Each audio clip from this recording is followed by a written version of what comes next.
pharmacokinetics. All right.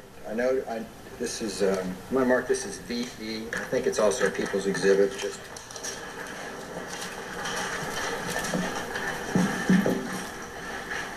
Victor Baker. This is something that was shown to the jury by Mr. Walgren, and you were explaining what pharmacokinetic is. And what you said was that, is that right? Is this correct, that what this was shown to you to explain? Yes, it's explaining the link between pharmacokinetics and dynamics. I don't want to testify for you. I want to make sure we're on the same page here. And you said that pharmacokinetics deals with the movement of drugs through the body. Is that right? Yes. And integral to that is time. Absolutely. The body takes in drugs in various ways. Is that right? Yes. And one of the ways that you've mentioned is IV, and IV intravenous injections one way, right? Yes. Intravenously, intramuscular, that's a way to get drugs into the body. Yes. Oral is another Yes. way. Anal, Yes. right? Suppository. Even skin, transdermal. That's correct. Right. Am I missing anything?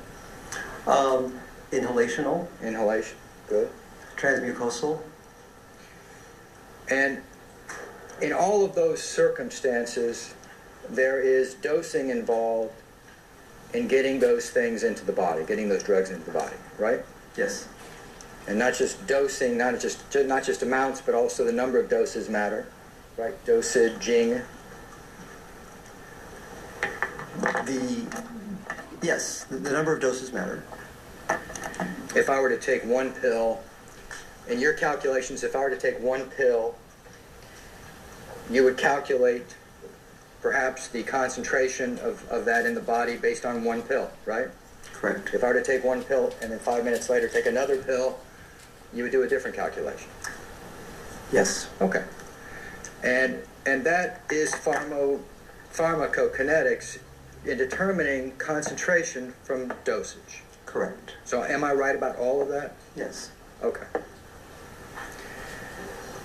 In this case, and of course you have computer programs that can do that for you, right? You Yes, mentioned you actually formed one yourself. You created it. Yes, I have them here. I can run them if you like. Okay. No, I believe it. You said you were one of two people in the world that you go to for this kind of information, right? I believe that states my testimony. Oh, is it more than two? There's a small community. Small community. All right.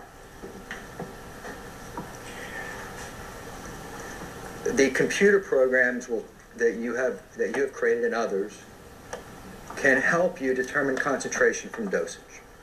Is that right? Correct. And if you apply correct dosage information, then you can be pretty certain about concentration at a certain point, based on the computer simulations. The certainty is related to the certainty in the models, but good models provide an estimate of both the mean and the expected variability around the mean numbers. So good models actually provide the full range of likely responses. Because people are different. Correct. And when you're talking about concentration, the computer takes into account essentially data that has been accumulated through studies. Is that right? Correct.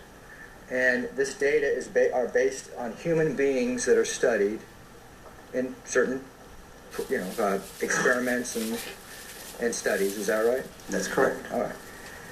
And people vary. Correct. I may take a lorazepam and pass out, a 2 milligram lorazepam. You may be just fine. People vary.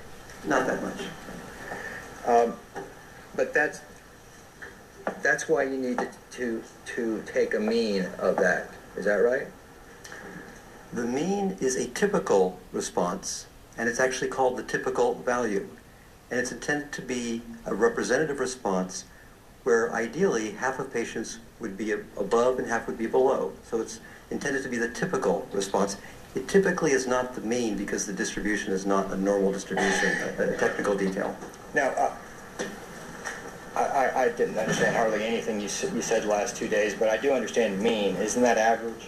Yes, the mean is the average. All right, now when we're talking about median, that's half above and half below. Median would be a better term. Okay, so you mean median. The median would be the more representative term. Okay.